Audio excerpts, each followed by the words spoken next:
Hey everybody, thanks for tuning in. So today is going to be one of those videos where I just do a bunch of random stuff and talk about random stuff because not that I've run out of content or things to talk about, I'm just at a current standstill with most of my projects because colder weather is here and I haven't taken my car out that much. I actually haven't barely taken it out at all because one, it's been raining, two, I've been working a lot, and now the cold weather's here.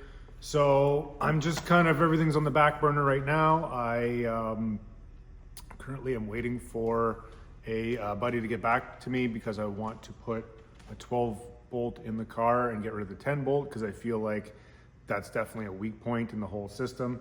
I'd like to put Caltrack bars on, and I also need a new windshield because just from sitting here, the car managed to get a big crack in its windshield. So those three things I really like to do this winter, and geez, what else? Mostly just been busy at home with the family and answering a lot of people online actually. One of my more popular videos is to how to unbrick Holly ECUs, and a lot of people reach out to me individually and need help. So I'm more than happy to help them. It chews up a bit of time, but you know, as long as I'm helping out and whatever, and I also busted my wrist doing something, so heavy lifting's not an option. Anyways, so today I'm just gonna screw around and do some stuff. One of the more popular questions people ask me on my current setup is if my supercharger whines a lot, because a lot of people wanna buy this specific Edelbrock supercharger, and I've been told, and according to videos on the internet, that Edelbrock superchargers just don't whine. Now, apparently, most people buy superchargers for power, but also like to hear that nice snappy whine sound. So today, I'm gonna do some experimenting. I have a Edelbrock supercharger for an LT1. So normally, the previous supercharger I had on the car was an LT4 factory blower, which I had overdriven, I forget how much, and just had become a heat pump. So it was just not making enough boost. It was making like 9 boost on my 403 back there, and I just personally thought it wasn't efficient enough anymore. So I had trolled on the internet and found a LT1 Edelbrock blower for just Z06 or Stingrays 2015 and up.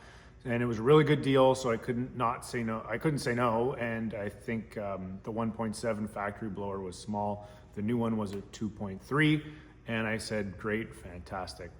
Now, before I bought it, I did some research on it. I found almost absolutely no information on the internet about this specific blower. It's just basically, it comes in stage 1, 2, and 3 for Corvettes. It's specific for the Corvette. It's designed to fit under the hood, and there's no lid on it. It's just like a one piece. The runners kind of bolt to the head, and then the whole thing sits on top of that. So a lot of people ask me, does it whine? And I'd like to say, yeah, it whines, but also at the same time, I'm overdriving it 15% from the pulley that came with it. So from what I understood, the stages of this specific blower are 1, 2, and 3, and it's the exact same blower, but they just come with smaller pulleys. So the pulley that mine came with was a 2.75, and I think stage 1 is like a 3.50. So I went on ZPE Grip Tech, which basically makes pulleys for almost every blower out on the market, whether it be factory or aftermarket. And I picked up the smallest 8 rib that I could buy, which comes in at 2.40. So I stabbed that on there. And then this specific blower is designed to take, I think it's like a 92 millimeter throttle body at most. And I'm running a 102. So I ended up having to do some port work just to be able to have the throttle body open and fit properly in there. So I did that. And does it whine? It does. And everybody wants to know and asks me, does it whine? How does it work out? I'm like, it whines, but the biggest problem is my car is so loud that you don't even hear it whine. So a lot of people said, no, it probably just because it doesn't whine. And I'm like, it does. So I think today, in today's video, I'm going to answer a lot of those questions from people who ask me how the supercharger is, does it whine? And to do that, I have decided to take a pile of scrap steel that I have laying around. So I have currently on the car 1 7/8 headers, long tube, and then those go down into an X pipe. Everything's 3" all the way from the front to back, and then the mufflers I have are Black Widow Race Venom 250, and then they basically go over the axle beside the gas tank and then dump right beside the fender. So the car is loud. It is quite loud, and I can hear the supercharger whine no problem from the inside, but from the outside, I'm not 100% sure, and a lot of people say they just don't hear it. So we're gonna put that to the test today. I have a bunch of old piping laying around. I have 2 really big turbo mufflers. So I am going to make and weld up a really big, long muffler and try and quiet the car as much as humanly possible to see how much sound I can get out of this supercharger. And I also recently changed the intake pipe, which is not much. I had seen a video of somebody on the internet that had a 3rd gen Camaro, and they had a 6-liter LS in it, and they put a Hellcat supercharger on it. And then they did a bunch of dyno testing. And then what had happened was some guy who they knew who did drag racing said that their 4-inch intake, cold air intake, would be no good for their setup. And they said you need at least a 5-inch for this size of blower. And I was like, well, maybe there's something to that. Maybe I should look into it. And then I kind of sort of had some 5-inch PVC pipe laying around, and I modified my filter to be able to fit. And then I had an elbow. Basically, in a nutshell, the piping that I had coming out of my throttle body was supposed to be 4-inch from, it was a K&N setup that I had from a long time ago, and I just kind of chopped it up to make it fit. But it was supposed to be 4-inch, and I measured it, and the outer diameter was 4-inch. The inner diameter was under enough. So, and then I measured the air intake filter, the air filter, and then where the air goes in to the piping, there's actually a reduction there too. So it's called 4-inch air intake, but I mean, it's significantly under. So I did end up, just kind of doing some modifications, making the pipe bigger and hoping that it would sound a little better. So that being said, I'm gonna get to cracking. I'm gonna start welding up some kind of rigamajig here to get the car as quiet as possible, something that I can basically slip on and slip off. And then we'll start it up, let it warm up, do an A and B test, and then we will know if you can't hear your supercharger because your exhaust is just too loud. So let's crack into it, and I'll get to welding. All right, so this will be the Grandmaster plan. I got 2 of these old turbo mufflers that are quite ginormous. I don't remember what they came off of. And I'm basically gonna tack on a 45 degree that's gonna go up into the fender of the car. And then on this side, I got this nice little piece of 2.5 inch that'll reduce it a little bit. And then this boom tube, mainly just because I'm trying to extend the exhaust as far as possible so I can slide it under the door and basically close the door a little bit and try to get as much sound as possible outside. So I'm gonna go ahead and put this together, and I'm gonna make 2 of them anyways. And then from there, we'll fire up the car, let it warm up, and then do our A and B test. So have at it.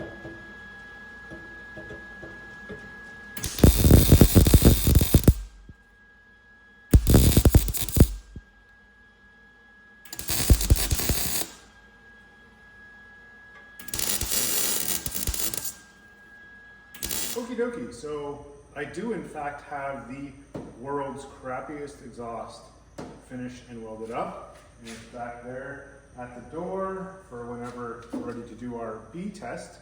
So as for right now, I'm gonna fire this thing up get it up to operating temperature, and then once that's done, we will see if this thing makes any noise with the exhaust in here, and it's going to resonate a whole bunch because it's in the garage, but kind of hoping it makes some noise, and the next test will prove that this thing is actually not the world's quietest supercharger. So, all right, so this thing's at operating temperature now, so I'll give it a few revs and see what it sounds like, and then we'll shut everything down and go put our super mufflers on and see how much louder it is.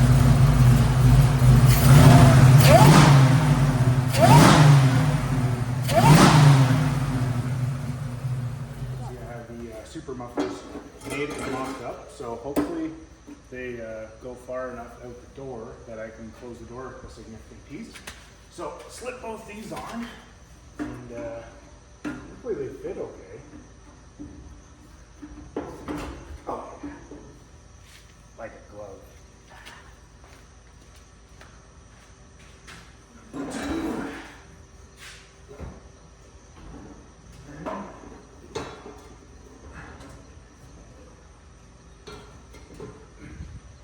Alright, you can just stay on there.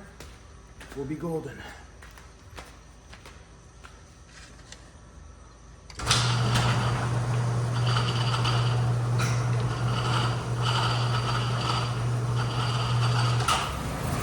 Alright, so it's already significantly more quiet in this garage now that the exhaust is going out the door. So let's see how much whine this thing actually makes now that I can actually think in here.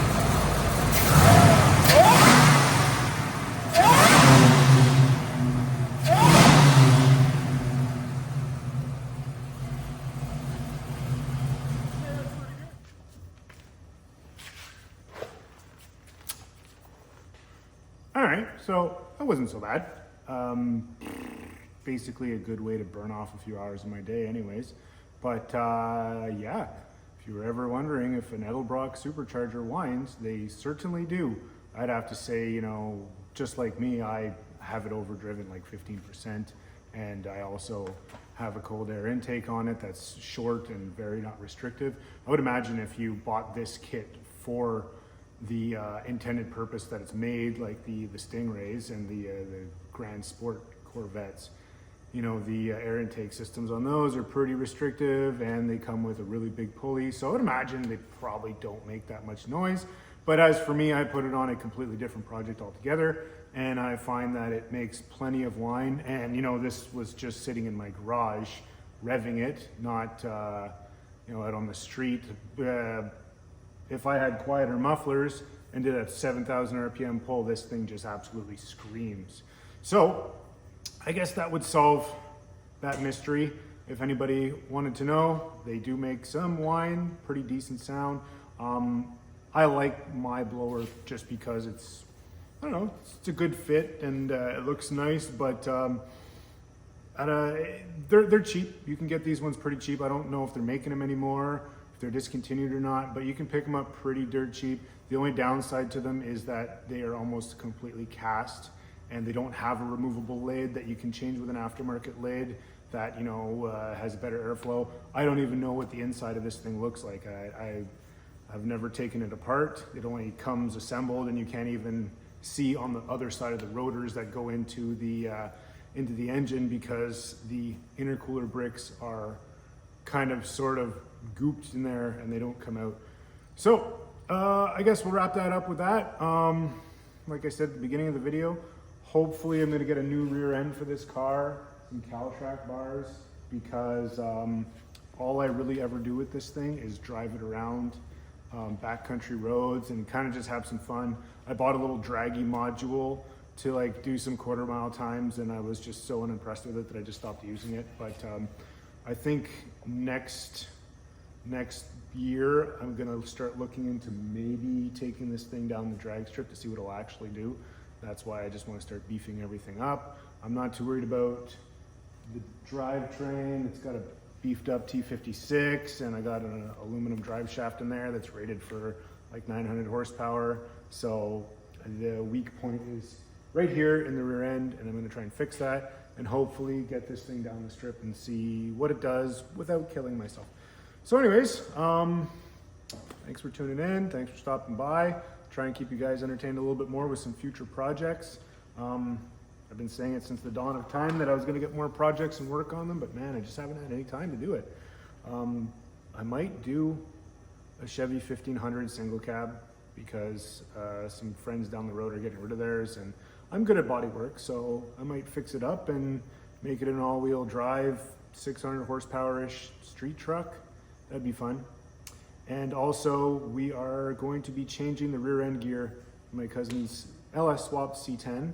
So I'm going to put my draggy in that thing, and we're going to find out what that thing actually does on the road, because it's not super sketchy to drive like this thing where first, second, and third don't hook up at all. This one will actually get some traction, and we'll be able to post some times and see what the difference is between 342 gears and 410 gears, because he doesn't get to use his fifth gear very often and he hates it. So anyways, enough of that. Thanks for stopping by, and I'll try and get another video out as soon as possible. Take care.